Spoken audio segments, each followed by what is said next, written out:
Okay, if you haven't heard back from that agent on that property for Chris, definitely reach out to the broker or the agent again and let Chris know what's going on so he doesn't feel like we ignored the request. Hey, everybody. Sorry, just had to take care of that real quick. Uh, Turning this on makes me tired. Sorry, no kidding. Anyway, wanted to go over today a couple things. First of all, welcome, William. We have a brand new agent with Gorilla who has been a wholesaler for a while, and it's great to have you. We are getting you signed up with the Bright MLS, which is the MLS for the Philly area, and just really jumping in with both feet. Thanks to Anthony and everybody else too. I don't want to leave anybody out, but I want to start getting better about recognizing new people.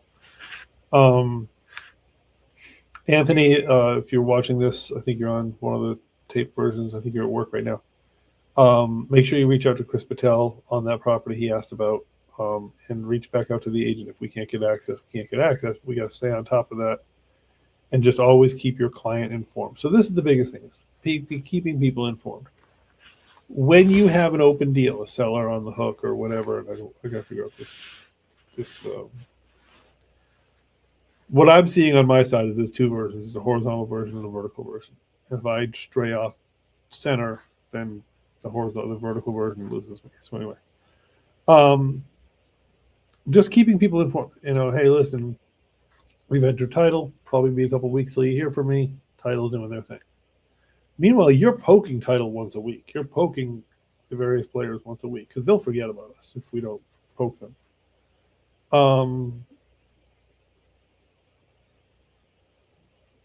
Because we're somebody else I got to poke. And this is something we will build in the CRM to do over time. We got burned on that before. CRM got us banned from phone number usage or something. So right now it's all manual. The CRM's job, the transaction coordinator's job, is to remind you of things you need to do. They're not to do them for you yet. So just wanted to remind everyone. Now, by the way, Anthony, we also might have a listing for you in Mount. Anybody who wants a listing in Mount Pocono who's licensed up here, we might have one for there. We might also have one in Drums that's down that way. We're just talking to these people that are not going to work out as wholesales. Oh gosh, I'm sorry. So anyway. Now, back to what I wanted to cover today is the analysis portion of how to analyze a property. I'm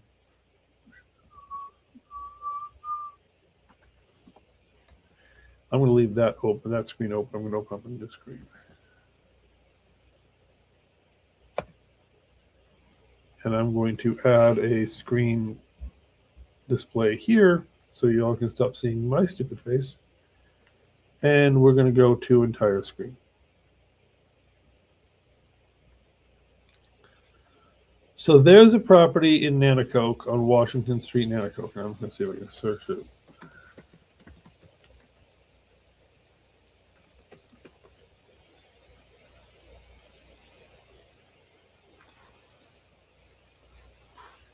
Give me a second to pull up the address.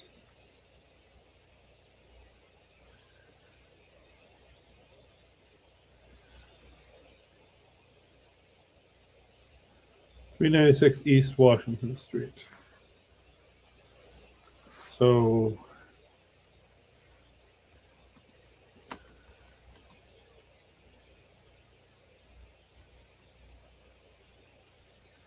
all right. So this is the property that I was just sent by a wholesaler.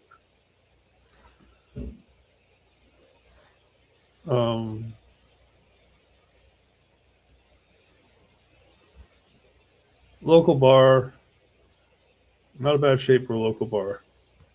And in fact, I'm going to email this off to Chris Patel because it might be a deal for him.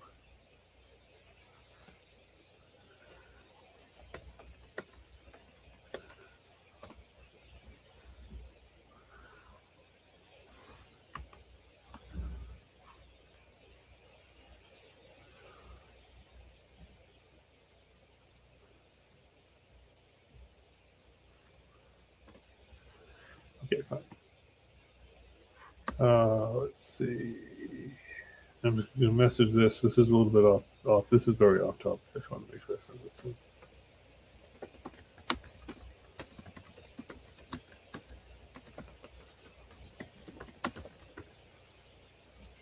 All right.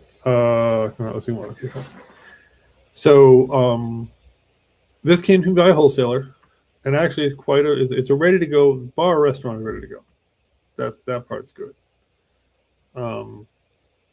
What they're not showing here is there's two-bedroom apartments. Basically, this is half of the building left to right, all the way front to back. There's a two-bedroom apartment up there, two-bedroom apartment up there. Those are less than ready to go. So that's where our math for today comes in.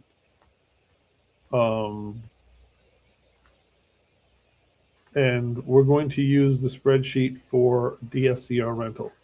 There's two spreadsheets we're going to use, and we are eventually going to have these as a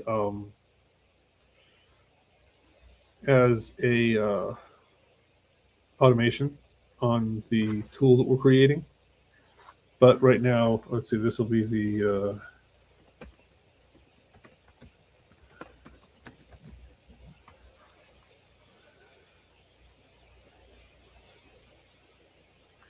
so we're probably going to be into this thing for $340,000 when we're all done.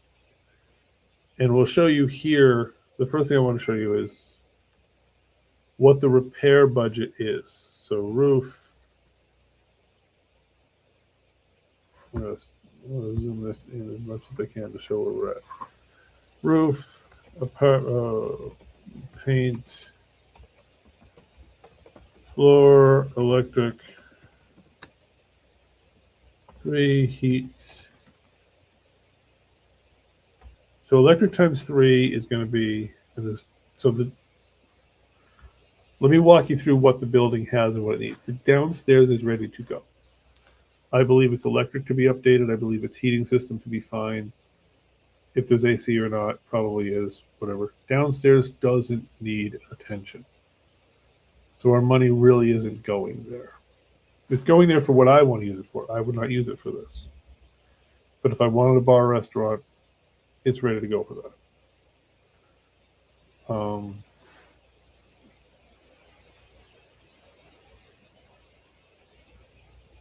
So that would be the upstairs is where this money is going. Okay. So we know we need probably, the roof is at least 20 years old. So I'm going to put in 15,000 for a roof. It doesn't need it immediately, but it's on the short list. She's like, the roof is less than 20 years old. When everyone says it's less than 20 years old, it means it's 20 plus. Paint floor. I have 2,500 square feet upstairs that need to be paint and floored, and there's drywall. So 2,500 times 18 would be 10, but I have to do drywall and patching and things like that. I have 45,000 upstairs, and then I have electric. I'm going to say 20,000. I have kitchens. I have baths. 5,000, 12,000. So then my total sum number is $100,000 in repairs. Okay, so we do have a better form for this. I am doing this here just because we're here. I will have a different form. I'll be training on the form separately because they're currently being redesigned.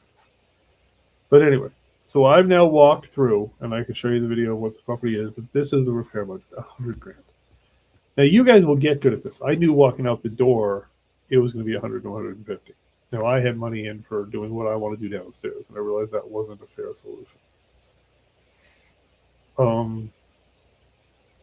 So I'm going to have, in terms of rent, I'm going to have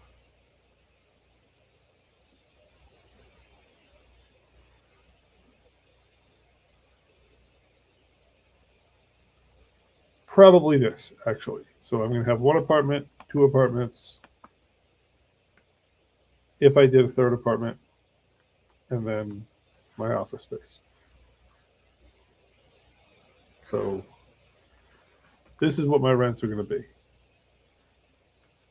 And here is my calculation for mortgage. And here's my calculation for monthly expenses, which is the escrow amount that has to go on top of every mortgage when you're doing DSCR.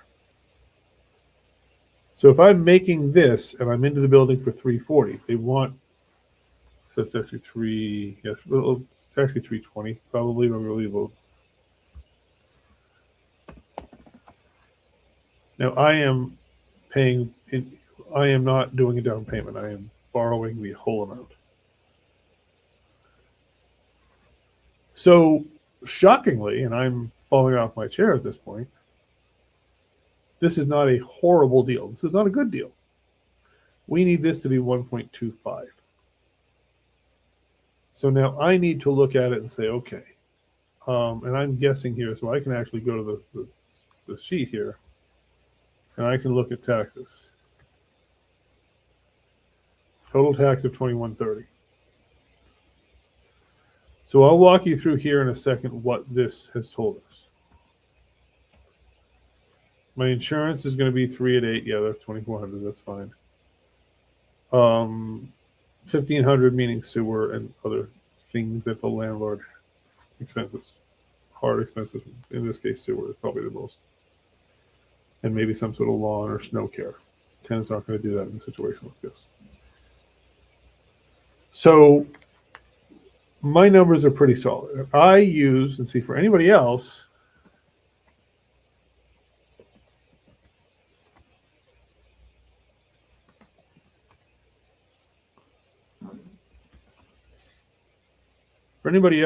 they're going to be here, and this is going to be pretty much a workable deal. Also, for most other people, this is not going to include this extra expense.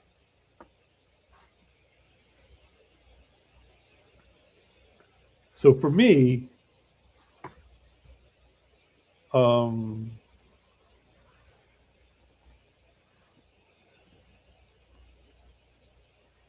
I want 10% maintenance, 10% management, 10% vacancy.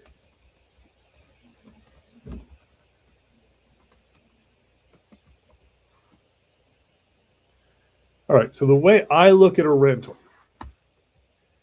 is I take my gross rents, and I want the gross rents to cover a 30% maintenance vacancy management pad, which nobody else does. I am the crazy one who says if it doesn't make that, I don't want it. And I still want to make a debt service coverage ratio of 1.25. Right now, today, this building does not do that.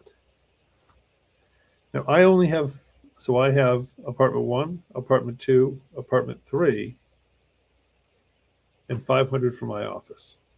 I'm right now paying 700, but I'll have utility expenses, so 500.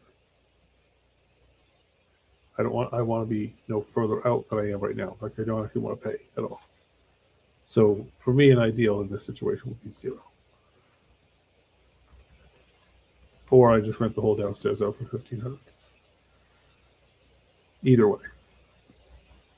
So I want to say that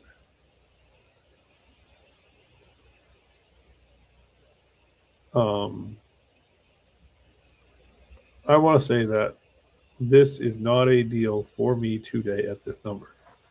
Now, what number would it be a deal? And this is where in these buildings you have a lot of variables, a lot of artful.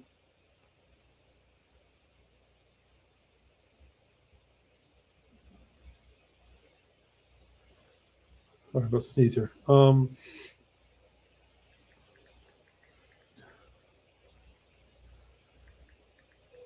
And this is where you have a lot of art form, because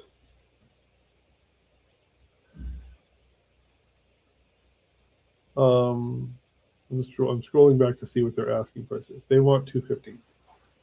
So 215, so 320. Okay, so I did have that right.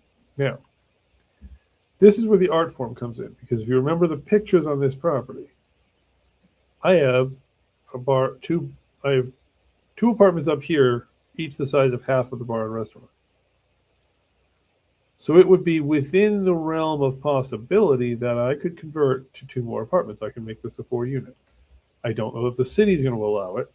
And why the city would not allow it is that in this town, you need two car parking per apartment. That's all you have for parking. If I flattened all that out and graveled it, I might get to 6, maybe. I ain't getting to 8. So, coin toss as to whether that would be viable. But if I felt it was, I could then do math on repairs. Right now, all I'm doing is I'm turning this into a parking area, and I'm turning this into a parking area, and I'm renovating the 2 apartments upstairs. That's what I'm doing for it. If I wanted to add a 3rd apartment, which I probably would be viably able to do, I would have to build in budgets for doing that.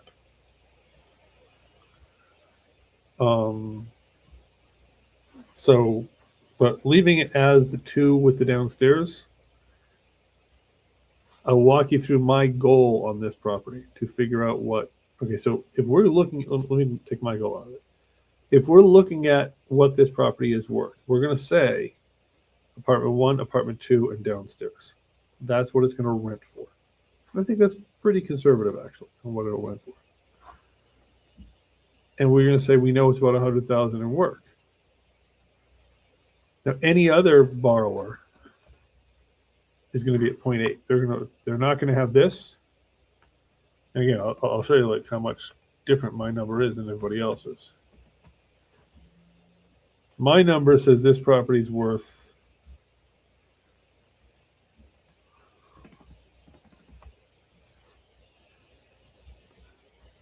well over what they're asking. Not a problem. Without a maintenance vacancy management. And you could borrow $320,000 and you're still at 1.5 DSCR. You've got a lot of room here on this building for an average investor.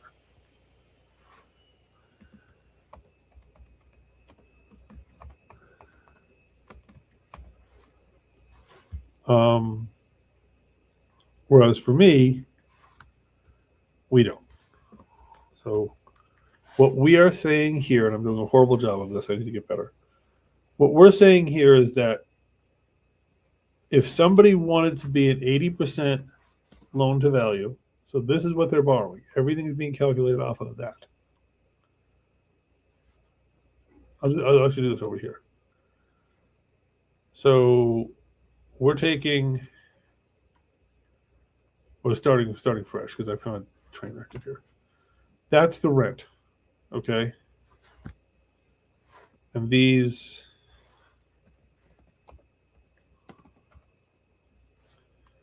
are the expenses. And we'll say that the bank's going to want to see 5%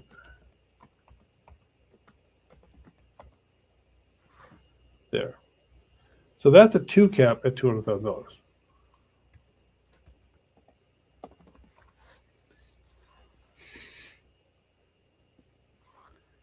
So for an average investor, this building with $100,000 invested does better than the needed cap rate. So someone can spend $220,000 on this building to buy it and be totally happy with it as an investment. So if we're looking at how to value this property, this is going to be the math. And we're going to say exactly as this wholesaler has said, hey, I think somebody will come in here and pay me $210,000 for this building. And he's probably not far from wrong. He's realistically probably not far from wrong. For me, my numbers say that I want to be more like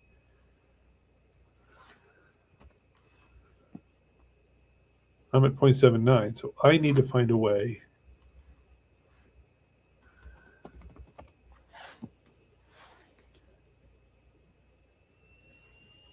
I'm at 0.92.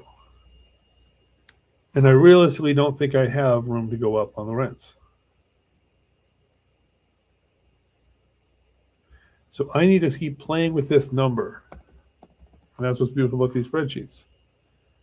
Until I get to my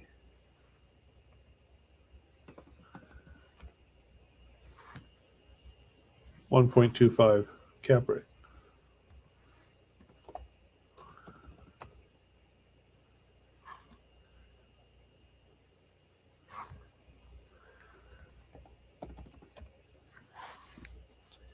Okay. So my ideal scenario is I'm going to be all into this building for $250 to make my debt service coverage ratio. Which means if I'm offering, I have a $97,000 repair expense, I'm all into this building for $150,000. Or I'm buying this building, correction, for $150,000. Now there's a couple variables when you're running an analysis. You are not running the software we're building. You'll enter the data and it will run my analysis and a regular analysis side by side. So you'll know, is this a Steve purchase or is this a wholesale? You get paid the same either way. I'm not cutting your pay. I'm using this as a filter. The reason for these numbers, so that everyone understands what is going on here, is pretty well labeled in this sheet. This is actually a sheet from a lender, from a debt service coverage ratio lender. And it asks your gross rent annualized, other income annualized. What do you think your maintenance budget wants to be? What do you think your management budget wants to be? What do you think your vacancy budget wants to be? What other expenses are you paying? You're paying heat, you're paying water, who else are you paying? And I didn't even cover whether water was part of this equation, but that's fine. We can adjust that. Water and sewer are pretty much such small bills, they don't really matter too much. Taxes, insurance, other expenses like flood insurance. Boom, boom, boom, boom, boom. And it has a less reserves, which I skip. I zero out my less reserves. And cash flow. That's my cap rate. Every deal comes down to a cap rate, 1.25. And yes, if I was willing to let my down payment sit in the building, then I'd lower that number. I only want to pay interest on, I pay interest on everything. I pay interest on my down payment the same way I do on my lending. So my money is always making money. Most people don't. Most people just say down payments are down payments. That's the cost of doing business. So I need to be at 250. They need me to be at 310. Okay, now there's something else that I'm doing here that I just want to call out very clearly that most people don't do. I'm paying my expenses down here.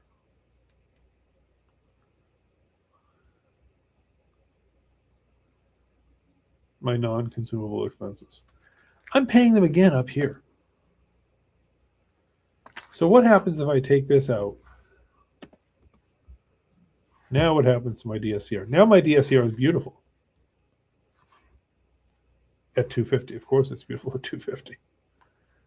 So what is my DSCR at 300,000? Ouch.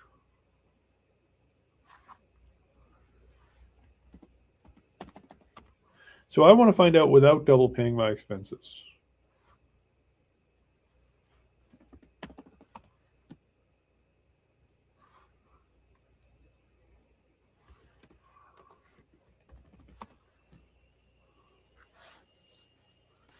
Wow. So 260, 255.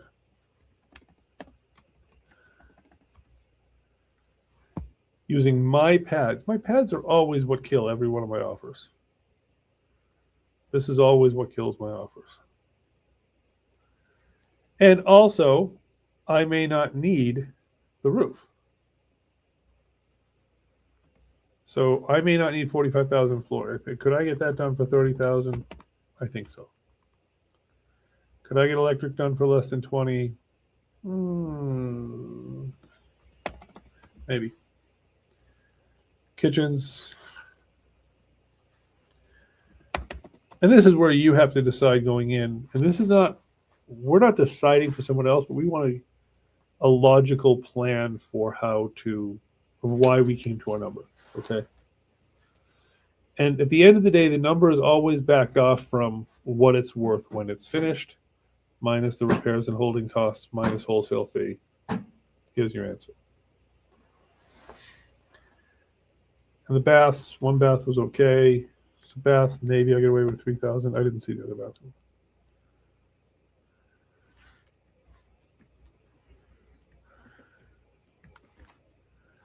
So I think I could maybe squeeze it out and be done for around 60,000. Okay. Which I'm saying 250 minus 60, well, 56. So I'm at best case scenario for me. I'm at 190. So what that means basically is that they want 210. My screaming top offer is 190.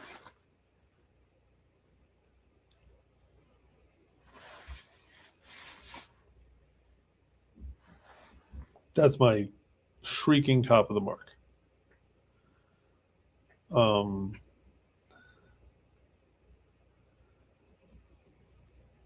For me personally, I could get away with offering 190. And that means I know at some point there's a roof leak coming up. And that's a little scary in the winter because I can't see the roof. You know, if this was warm weather and I could fly a drone up there and I could I might have a clue what that roof's actual life is. But it's because of things like that that I maintain my 10-10-10 maintenance vacancy management pattern. That's the reason. I maintain them because there are things I don't know. Your first year operating a building is when you're going to find out things like Grandpa ran the water supply lines in the walls with no insulation. So when it gets down to 0-degree weather and there's a little tiny pinhole leak in the siding, you have no water because your water just froze. So anyway, here's what in this scenario we are going to conclude, and I'm putting this back where it belongs. I'm putting the double, what I call the double expenses, back where they belong. Is that now with the double expenses, I still make that much money.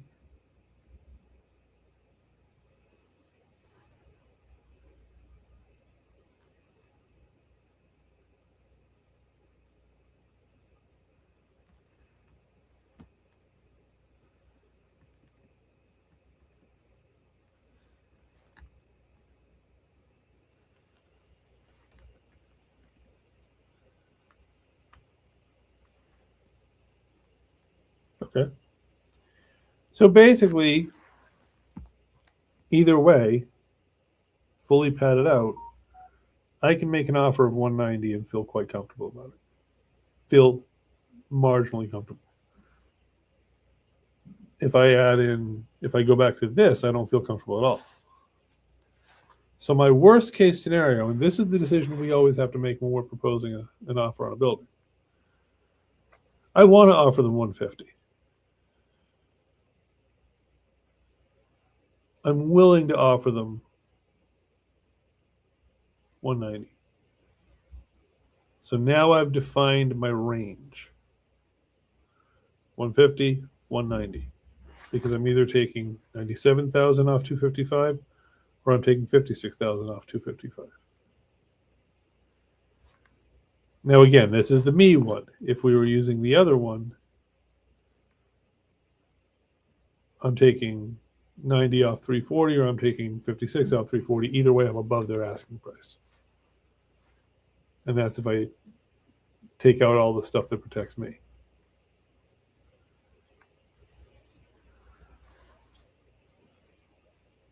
So this defines how we determine by rental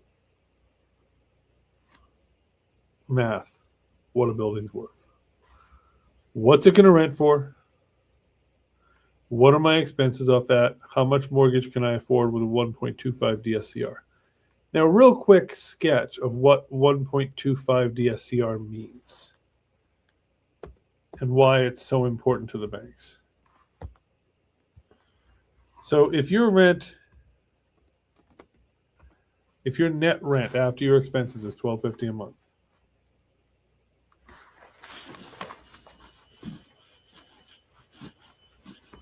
and you divide that, and I know it's going to shock you all, you divide the $1,250 a month by 1.25 thousand bucks. So what the bank is saying with a 1.25 DSCR is that they want you to profit, put in your pocket 0.25. So if your net operating income, so let's put it in real numbers. So let's say $1,400 is your rent. $150 is your costs. I know you're gonna be shocked by this, but that leaves $1,250. So this is your net operating income. After your pads, after your hard costs, whatever numbers you're taking out of that number. $1,250. And the bank says, I want you to make 0.25 and only spend the remainder on your mortgage. So the bank is saying, keep $250, we'll take the $1,000. That's what debt service coverage ratio means. And this another quick version is I have rent, hard cost is AGI, MVM, and OI. So rent of $1,400, hard cost $150, gives me an adjusted gross income of $1,250. Now my MVM, my maintenance vacancy management, is this number times some factor. In my case, 0.3. And then my net operating income is this minus that. Now, we're going to follow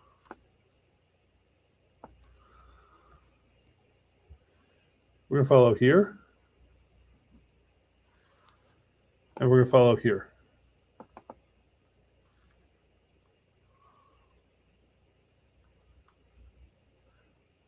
That's a horrible color for this particular situation. We'll go with this color. 1.25. So 1,250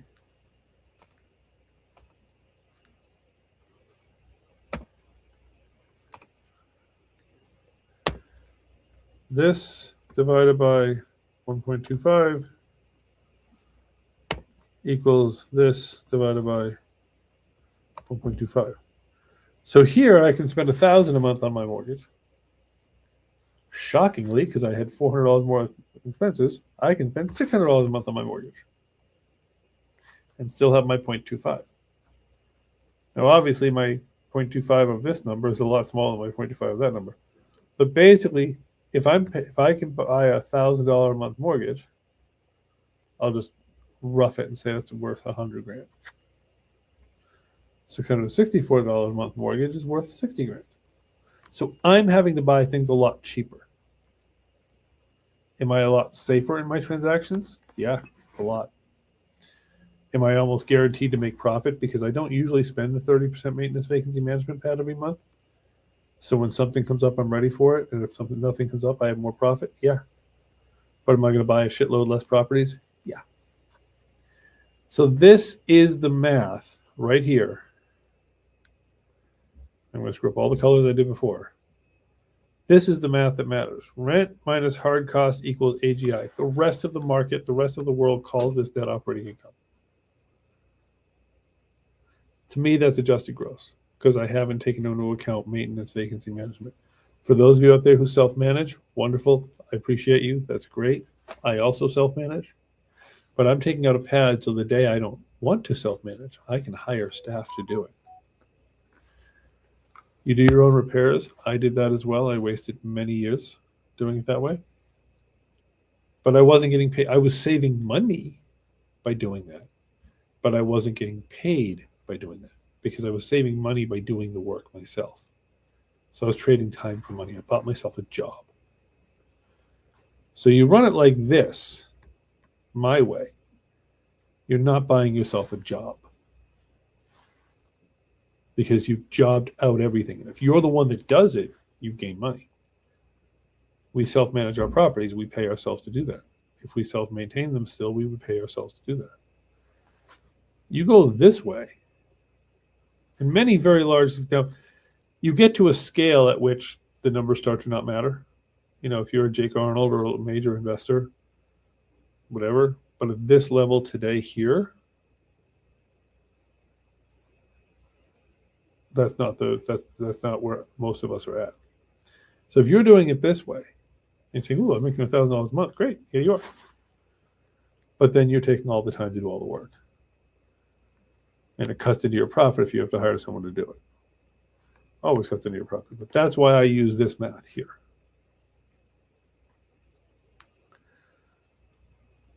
So now the time remaining, I don't know if anybody has any questions. In the time remaining, I'm going to cover one other important topic. And that is rehab numbers.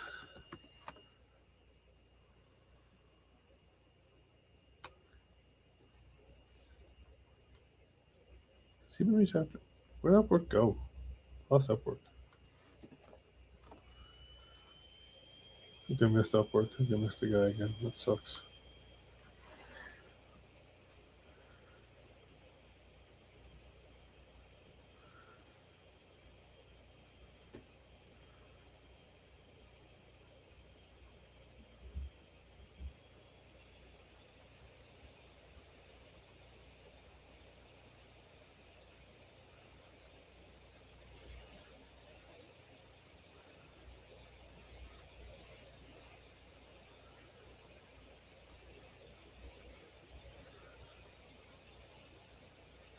All right, sorry. I looked down at the clock. I'm like, do I have a 12 o'clock appointment or no? I don't. Okay, fine.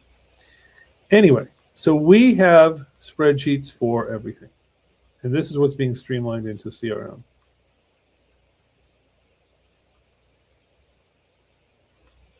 When we look at the rehab numbers,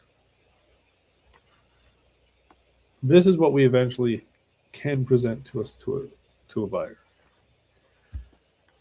We put in our address, our units, our average square foot per unit, our common area square footage. This gives us an average per unit. So the 2 units at 2,500 plus 500 is 48 plus 5, 53, divided back out over 2, 2,650. Just folds in the common area into the unit mix, because then multiplying by unit also covers the common areas. We don't have to call them out separately.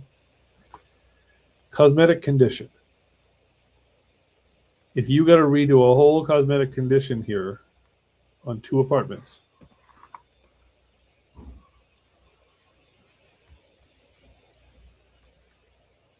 at $15 a square foot, 10, 15, whatever, prices are going up, that's 80 grand.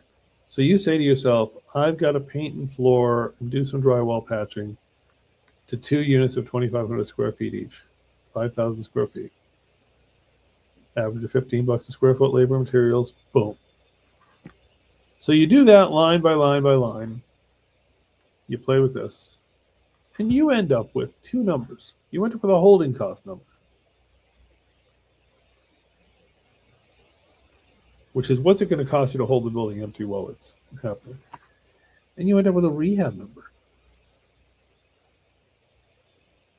So that then when we go back to it's worth $340 when it's done, and we can, we've now balanced what it's worth as a rental, and we've gotten ourselves to the right number.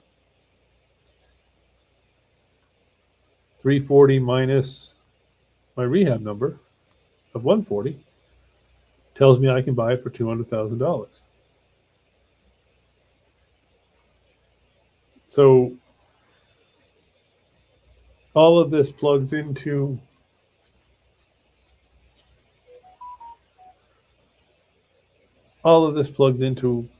how we accomplish math. And I just closed out hooligans. That's silly. Okay. Anyway, well, let me go back and open up hooligans. So that is how this really what I want to show you is this rehab math here.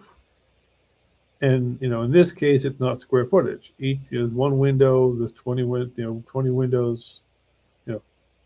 I need to do 20 windows at $350 a window. That's 7,000. Okay, well, actually, in this house, I need to do about 20 windows. I didn't have that in my original budget. And that's the reason for this spreadsheet. Is okay, it makes you think cosmetic, windows, siding, roof. Okay, so I have, I don't know, no roof to do. Fine. I have to do one kitchen at that number.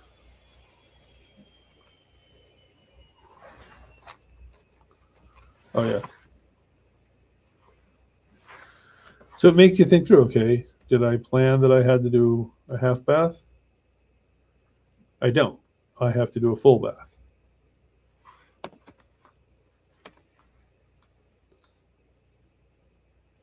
I'm having to do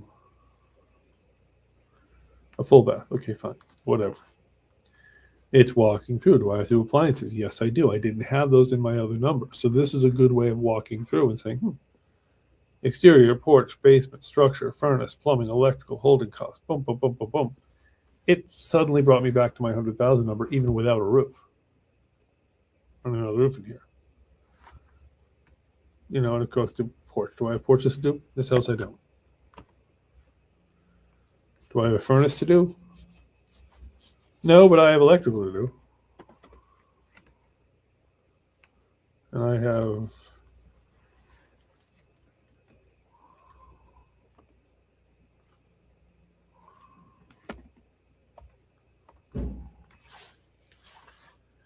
do I have holding costs? I actually do. Yeah. So I'm at 106,000 without the roof based on this. And you're going to play with this and think about it. But eventually you're going to come down to a number and say, okay, 100,000 is where I'm safe. And now I'm going to go and I'm going to say, I'm going to go back to my hooligan number, my page for this thing. Say, all right, 255 I win. Let's see. At 100,000, I got to be at 150. At 50,000, I got to be at 200. So now I land in the middle, and I'm saying, this is what I can offer. So this is how we analyze using the spreadsheets. And now our toolkit, by the way, it comes with our packages if you become a SaaS member, software as a service member. Our toolkit does a lot of this, or will by February 1st do a lot of this magically for you. But this is how we determine what something's worth. We decide what it's going to be worth to the investor when it's done, as a flip, as a rental. And then we back into there. And then we back down from there, expenses and costs and carrying costs. And I realized that I did not cover flipping in this math. So flipping is very important. So let's say our ARV mid-comp is going to be 350. I like safety, if you haven't figured it out yet. Safety is I want to count on it selling for 90% of ARV. So and by the way, ARV is 350 would mean a 325 to 375 range of numbers. I'm picking in the middle. So I'm safetying myself there. I'm then taking 10% of that off. So I'm safetying myself again. So I'm real freaking safe, which right now with the changing economy, that's important. Then I'm at 70%. 8% for selling costs, 12% for cost of money, 10% for profit. it adds up to 30. 2/3, 70%, whatever's easier, fine. My repair numbers are this, my holding costs are that, purchase costs on the way in.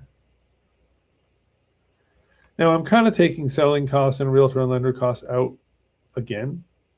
I don't really need to do that because I've kind of already done that up here. That's kind of how I got to this number. So it's telling me I want to offer $49,000. But if I go in here and I say, nope, nope, nope, it's telling me $101,000 with a $5,000 wholesale. So if I'm not wholesaling it, okay, fine. So 114 is what it's telling me if I was flipping this to a buyer. Now I think if I was flipping this to a buyer, the value is probably more like 400,000. But still, so this is how we calculate flips. So we have a spreadsheet for flips. Actually, looks better than this in the new version. We have a spreadsheet for rentals. So now we're able to call that seller back up and have a conversation with the seller and say, hey, listen, we always walk it backwards. We say, okay, you know what? You know your neighborhood better than we do. I think it's going to sell as a flip for $350. Is that fair? Dipped in gold? Yeah, okay, fine. Well, we as a flipper have to come at it with so much money for our lender, so much money for our selling costs, our realtor, or whatever on the other side. And so we'd like to make 10%. So that takes us from 350, we'll make it 330 becomes, take a third off, 220. Yeah. 220. Now I got repair costs. I'm going to spend between this and this and this and this and this. You agree with that? About 100 grand? Okay, great. I went from 330 to 100,000, 110,000, like that. And I did so by helping them understand where I'm coming from and opening up the door for invitation to say, hey. And he's like, well, actually, I just put the roof on. I just da-da-da-da. Or, hey, I have a contractor who says he can do all this work for this price. Great. Those were all conversation pieces. We're not shoving it down his throat. We're offering a solution.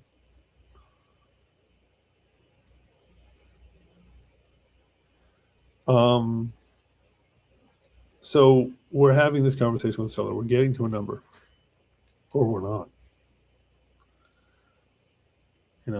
That's pretty much it, or we're not.